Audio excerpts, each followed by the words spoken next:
Garments সেক্টরের ক্রাইসিসের তো কোনো আর শেষ নাই। আর এই পর্যন্ত যতটুকু দেখছি গার্মেন্টসের ক্রাইসিস, এটাকে চেষ্টা করতেছিলাম আমাদের বিজিএম এর মাধ্যমে একটু এটাকে আরো একটু সহজ করা যায়, ক্রাইসিসটাকে আরেকটু নমনীয় করা যায়। আমাদের পলিসিগত কারণে গার্মেন্টসের ক্রাইসিস সবচেয়ে বেশি হচ্ছে।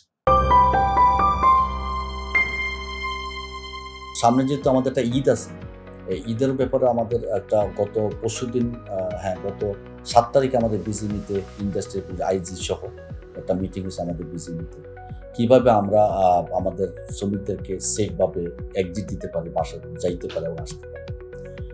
আর গার্মেন্টসের ক্রাইসিসের আসলেও আমি এর আগে অনেকগুলি প্রোগ্রামে বলছি যে আমাদের পলিসিগত কারণে গার্মেন্টসের ক্রাইসিস সবচেয়ে বেশি হচ্ছে।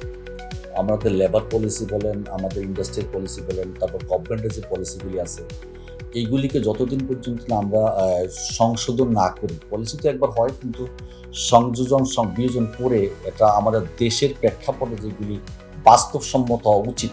এতদিনের এক্সপেরিয়েন্স আমরা যে গার্মেন্টস তো আমাদের যে ৮০ দশক থেকে শুরু হওয়া, এখন আমরা প্রায় বিংশ শতক পরে চলে আসছি, ২০-৪৫ বছর হয়ে গেছে আমাদের। এত বছরে আমাদের যে প্র্যাকটিক্যাল এক্সপেরিয়েন্সগুলি আছে, এই এক্সপেরিয়েন্স থেকে আমাদের কিছু যারা এটার সাথে জড়িত ছিল তাদেরকে নিয়ে যদি একটা ভালো পলিসি মেক করা যায় দেশের ডেভেলপমেন্টের জন্য এবং শ্রমিকদের ডেভেলপমেন্টের জন্য, তাহলে আমার কাছে মনে হয় আমরা আরও ভালো কিছু করতে পারবো এই পুরা বিশ্বের মধ্যে।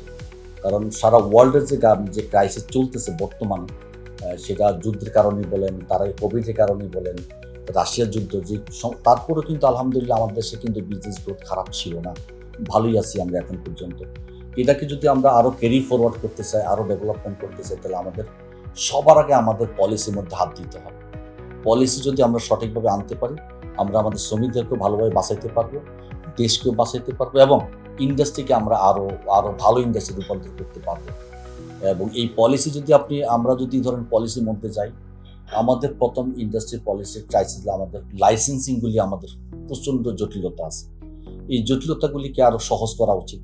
তারপর আমাদের ইম্পোর্টের ক্ষেত্রে আমাদের প্রচণ্ড যে এইচএস কোড ইস্যুগুলি আছে, কাস্টমস ইস্যুগুলি আছে, তারপরে আমাদের এক্সপোর্টের ক্ষেত্রেও কাস্টমস যেগুলি ইস্যু আছে, এগুলিকে আরও সহজ করা যায় যদি আমরা আলোচনা করি, সহজ করে এবং অটোমেশন যদি করতে পারি, তাহলে আরও ভালো করতে পারবো।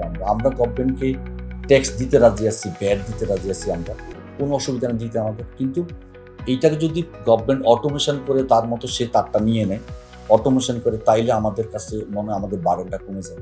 ফিজিক্যাল প্রেজেন্সে যে আমরা যে পরিমাণ আমাদের টাইম লস হয়, এটার যে ভ্যালু, তারপর এক্সট্রা যে কিছু আনএক্সপেক্টেড কিছু জিনিস থাকে, আন্ডার মানি বলি আর যাই কিছু বলি না কেন, এখান থেকে যদি আমাদের বাঁচতে হয়, তাহলে আমাদের অটোমেশন ছাড়া কোনো উপায় নেই।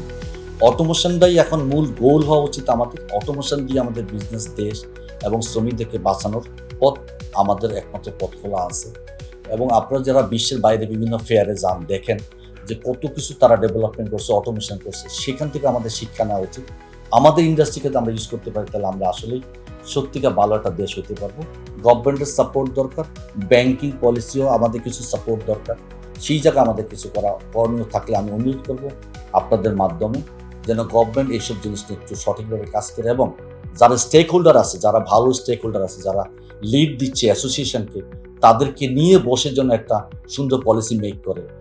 যাদের ইন্ডাস্ট্রি নাই, যারা ইন্ডাস্ট্রি করেই না, ইন্ডাস্ট্রি বুঝেই না, বিজনেস সম্পর্কে বোঝে না, তাদেরকে নিয়ে যদি পলিসি মেক করা হয়, তাহলে কখনো ইন্ডাস্ট্রি টিকবে না।